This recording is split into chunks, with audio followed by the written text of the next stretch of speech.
She was determined to live. She was cancer-free. I feel like I was in really good hands, and I can't say enough about the treatment that I got. Things do change, nothing stays static. A new day will come.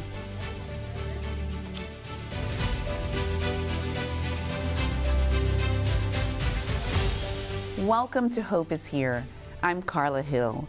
Finding inspiration to fight cancer calls upon courage and an immense determination to soldier on through the toughest of days. This arduous journey also requires support and love from friends and family. Michael Cramer was gifted all these necessary ingredients to forge ahead, not only from a family who loves him, but especially from a mother whose encouragement buoyed her son through his darkest moments. Here is Michael's remarkable story about a mother's love.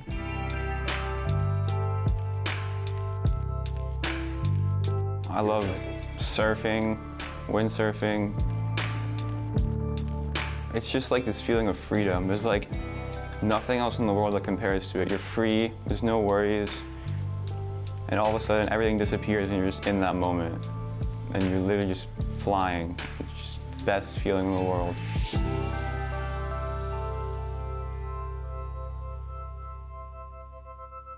I remember it was in June. The gyms just started opening up again. So he went back to the gym and he was like, I feel really weak. And I thought I was just lacking motivation because, you know, I was like, all right, I'm maybe anemic, I'm just tired, maybe I have COVID. And really, I wasn't worried about him. I still, at this point, I really thought he was fine. I thought, you know, he's gonna need vitamins or supplements or something like that. So, you know, I went and got a blood test. It came back all funky. And then we ended up here, and I had to do a bone marrow biopsy, and that's how I got my diagnosis. I woke up from it like super groggy, like for the first time ever having anesthesia. I was like in another world when I woke up.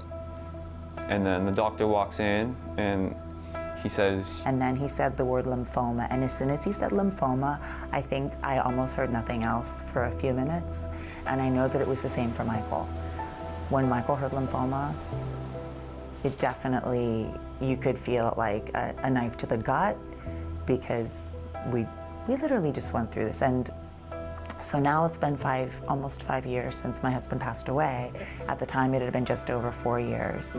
So 4 years is long and short, you know? 4 years in a way felt like yesterday that we just went through chemotherapy and everything. You know, when you're diagnosed with cancer, you can take it one way or another. You can say, okay, this is a death sentence, or you could say this is a chance at a new life. And when I was given the opportunity, you know, to get a bone marrow transplant and a chance at a new life, I just had to look at all the positives. You can't control what happens to you in life, but you can control how you react to it. And it's not to put like gooey sugar frosting on this. This is not like, yay, I got cancer, yay, I'm so positive. No, it's hard and it's crappy and he doesn't feel well sometimes, but you know, we're not gonna stay in that dark place. Ready?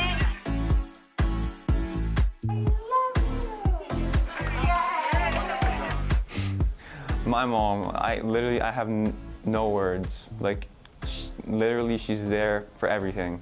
Like, everything that I've been through, no matter what, literally my number one support, my motivation. Like, she helps me work out. Like, she'll like, give me stretches to do. We'll do yoga together. We will meditate together. We'll work on things together. You know, she'll write. She'll update people on how I am when I couldn't update people because I was too sick. Always there for me, just the best mother I could ever ask for.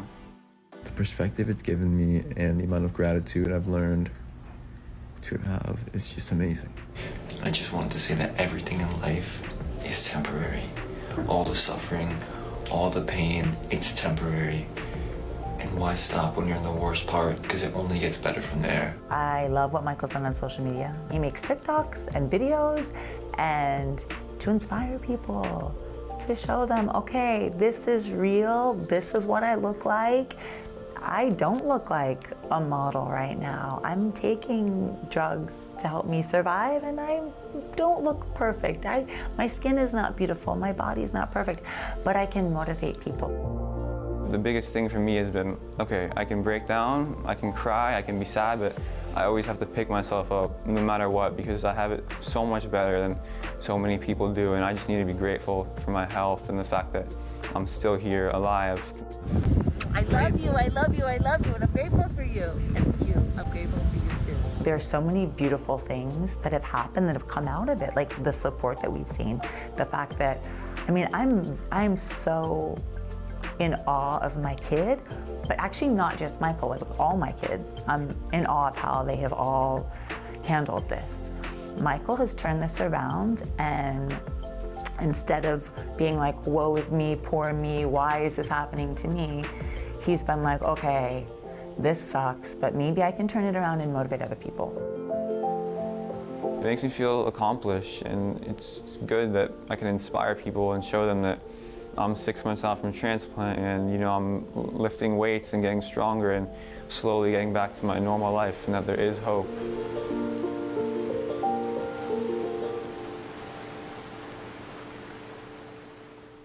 Joining me is Michael Cramer and his mother Ashley. Thanks for being here and sharing your story. Thank you so much for having us. Thank you so much for having us. It's amazing. Yes. I mean, it's one of these things where we did the interview before the interview. We did. Yes. It's so lovely We've been getting to know talking. you. Michael, we know that you were not expecting a cancer diagnosis, but how has this really changed your young, active life? It's changed my life a lot, and it might sometimes feel or seem like it's a lot more difficult, which it is, but I think the love, the support, and everything that I've been through just has shown me how important and short life is. And considering how active you are and your family is, were you in disbelief when you got the diagnosis? I was a little bit in disbelief because 4 years prior to my diagnosis, I lost my father and my mom lost her husband to lymphoma. And to hear the words lymphoma again, and this time put onto me personally, not just my father, it was really distressing, and it was difficult to hear that. It was a very difficult thing to hear. That's right, I'm sure. And you're sitting next to this beautiful lady. Your story really speaks volumes. How did your mom help you to get through this time? What did she not do is the question we should be answering today. She is amazing. I mean, when I was diagnosed, she was still trying to work. But as soon as I had to have my bone marrow transplant, my mom quit her job to be with me, to be my full-time caregiver. We spent 6 weeks in the hospital just for my transplant. And after we went home, we thought that we would go back to our lives kind of after my transplant. But unfortunately, things changed, and we had to be in the hospital for a long, long period of time. And my mom never left my side. Every day, she lifted me up. Even today, I'm still in treatment. She still lifts me up, and she never leaves my side, as you can see. I can see that, Ashley. Ashley. Make me cry. Oh, how does it make you feel when he says that? I mean, talk about that. I know, because the thing is, he says that, and I think, but he also himself has had this gift of being open to let me lift him up. He's been open to love. He's been open to sharing his story. So for so many reasons, he has let me lift him up, but he's amazing. This kid, he didn't tell you this, but before cancer, I think what you were getting at a little bit is he was an athlete. He was a healthy guy. He ate, I have 3 kids. They grew up eating, really healthy foods, all of them athletic. Yeah. Certainly, this 19-year-old in perfect health, great kid, doing all the right things, and you were training for the Olympics. Yes, I was in the Olympic development team for windsurfing. Oh my goodness, that I just learned that is a pretty rigorous sport. And I just wasn't able to keep up with my friends anymore. They were just, I'll go to the gym, I'd work out with them, and they were destroying me, and I was just exhausted, and I started to get night sweats, and then I got fevers, and once I developed the fevers, my mom and I, we were like, we need to actually go see the doctor. This is something serious. Because I thought I was just tired, maybe I had COVID, but it was not COVID, it was cancer, and it was insane to find that out. Yeah, when we heard cancer, it was a shock, but there's something that happens to you, I think, and you hear that, and it was like, okay, what do we have to do to help him? What do we have to do to make this better? And we just got in that, I don't want to say survival mode, because survival mode sounds like just surviving. It was more like not just survival mode, but it was like dealing with this mode and finding, right away we wanted to find a purpose. You really put like an armor on. Yes, yeah, but it wasn't an armor like to keep out people. I feel like our armor was like an armor of just love. It's been our theme, and we've had we've had a couple of themes, and I mentioned this to you before we started talking. One of our big themes is beauty in pain. Talk about that. What? Okay. I mean, because we're here at Hope is Here, and we want people to be hopeful, but we were talking about just honoring our emotions as well. Yes, I want Michael to talk, but I'm just gonna say really quickly, but I want him also to speak on this, because the pain is there. I'm not gonna say it's beauty in rainbows. It wasn't like cancer, woo, beautiful, but every time something painful would happen and you would get to the other side, or every time there was something painful, a nurse would walk in the room and we would have a human relationship. Or we do crazy things like makeup rap videos, or we would just find a way to tap into joy. And I do think that we would always find, every single time you went through something different, there would be a sign of something that came from it. Breathe, babes, breathe. Oh my gosh, your first time outside.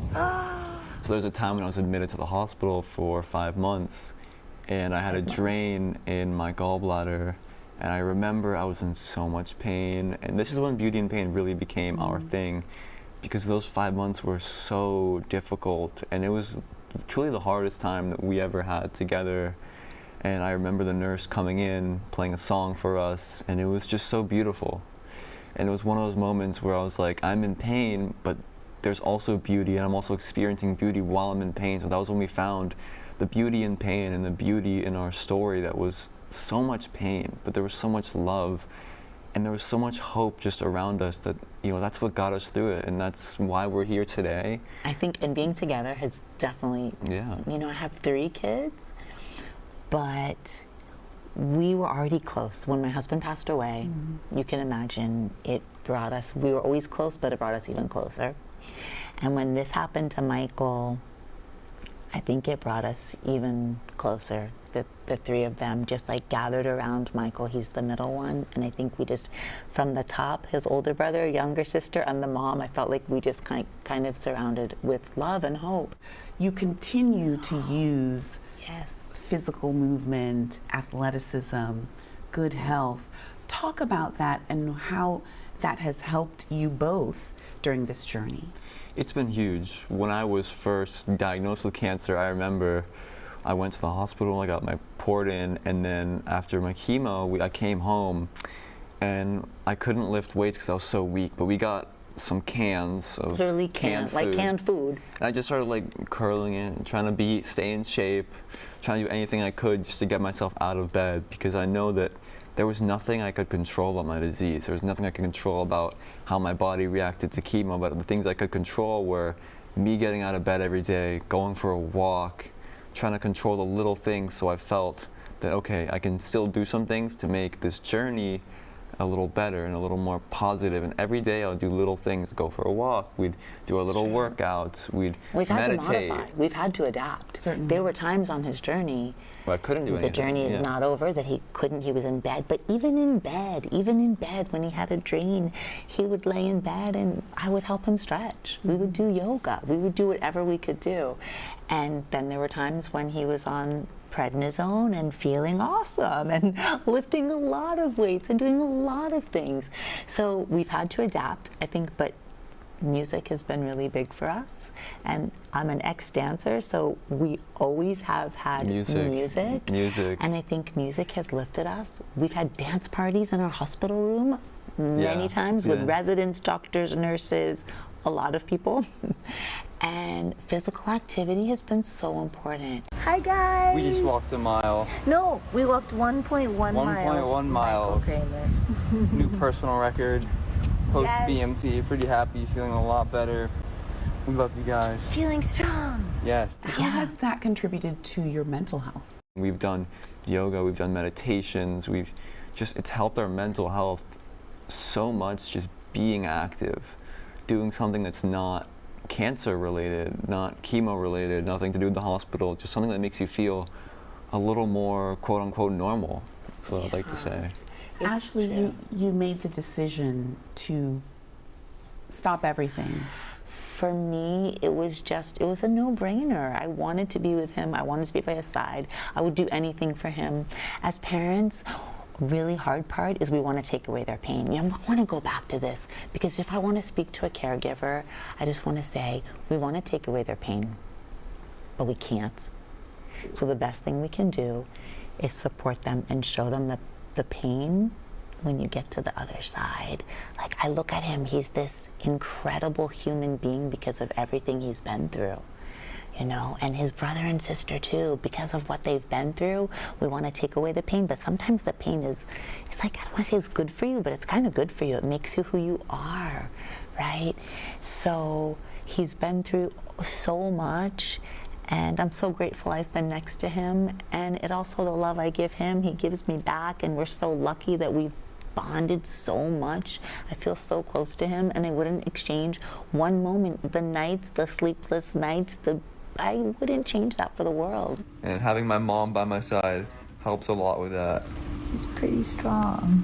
We're strong together. You both are light. And what is that like? I mean, your mom's coming and singing and dancing in your room and I know, imbuing all of poor this kid. fun. Are you kind of like, oh, Mom, please? Or, was this just a natural philosophy for you to incorporate this fun and making light as much as you can with your kid who's a teen and going through this? Well, he's kind of used to me. He did grow up with me, so it was natural. It was natural for sure. And I think our humor, our love and hope has really just got us through everything. And I remember being in the hospital with my mom, and I always think to myself, I'm so happy she's here, because I would hear of other patients that didn't have their mom with them or didn't have a parent with them, and they'd be alone. So every time I was just with her, and I'm still with her, I'm grateful. But you're so open to love. Yeah, you know what I try to happens be. with cancer, sometimes it becomes very isolating. Certainly. And I think especially at Michael's age, he was diagnosed at 19, he's now 21, almost 22. And I think that it's a time that like a lot of people that age we know don't want to talk about it. And I think the fact that he was open to letting his mom shower him with love, and he's been open to letting the nurses communicate with him, and that is a tribute to him as well, because he's been so open.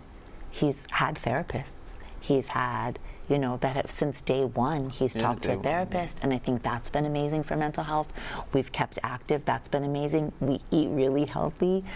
I think music has been amazing when we can go outside. We have all these like mental health tips that we have, but also he did grow up with a mom that likes to sing and dance, and that didn't change with cancer. And there's been moments in my life that I've been like, in this journey, that of course, I'm not always just, yay, Michael, go. No, there's moments that we've been in tears, and this is hard.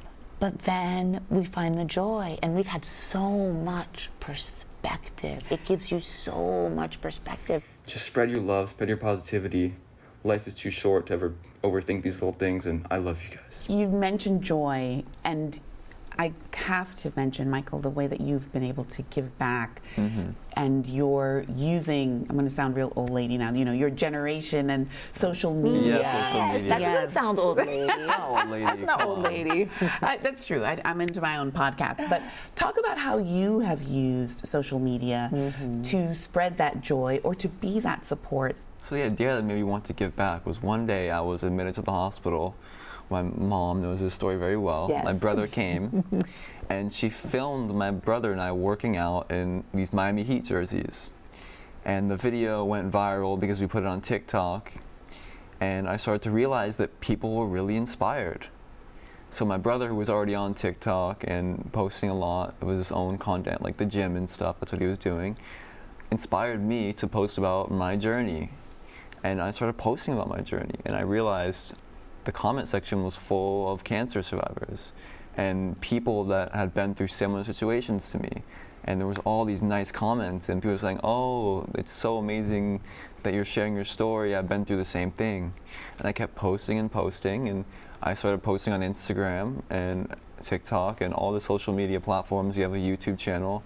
We have a podcast on Spotify. And tell me a little bit about this, the podcast, because it's the both of you, right? Yeah, it's Michael and Mom Talk Cancer. And we've been doing it since 2021. You adapt, you do the things you can do, like you said. You don't focus on the things you can't do. You try your best to do only what you can. Yeah, yeah. And that's all you can do. And I think we. So the social media is just so short, right. And for people to really understand it, and for people to really relate, I think a podcast. We thought the podcast would be a great idea. Yeah. And we've had amazing people on there. We've had amazing feedback. And in a recent podcast, and this is gonna go, you're gonna love this because it's hope. I think it was Ed Milet that said hope. I don't know if you've heard this. Help one person every day. Oh no, I don't know that one. Isn't that beautiful? I love that. That's great. Right, and that goes so beautifully with this show. And I think that that has been one thing. You know, we've had, when Michael was especially in the bone marrow transplant, for those 6 weeks, we decorated the room. And later point, he was in the hospital for about 5 months. And we ended up, we didn't come there ready to decorate, but we did decorate. Yeah. We've always had like little posters and things up. And one of them is, it's not what happens to you, it's how you react. So that's been one theme. I'm sure you agree with that one. Another one is, the best way to help yourself is to help someone else. And I know you can't always help someone else, but sometimes just a little thing. And I think that became a theme for us as well, is helping someone else. And when we heard this, hope, help one person every day, we're like, that is so true, because I think it gives you so much hope when you can give a hand to someone else. And I think as a caregiver, that's like so much of the joy and love that comes, is when we can help the person, even if it's just a little. We can't understand exactly, but we can give them some of our whatever it is that we have, that extra energy or whatever it is.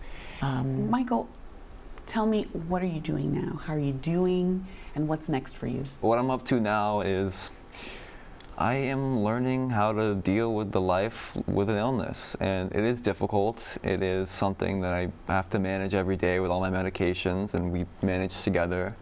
It's still a difficult life, but out of the hospital, here on this amazing show, and what we're trying to do is just advocate and make changes for people in the cancer world and just people around the world in general. We just want to spread our message of love. My goal is to be a speaker, a motivational speaker. I want to speak at places. We want to speak places. We speak together. That's what we're doing, is speaking, advocating, and just sharing our message of love and hope with the world. I'm so glad that you're doing well.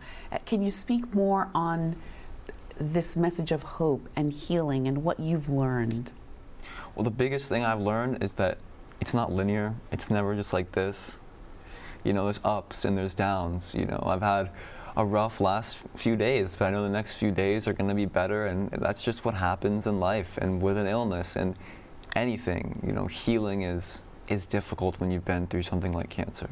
And the power of love in this family. Talk about that a little bit, Ashley. The power of love is what, I think it's what's gotten us through everything. It's so funny because we kind of talk about this, that cancer became a 4-letter word, and a lot of people, when they hear cancer and a 4-letter word, they think of some really bad 4-letter words.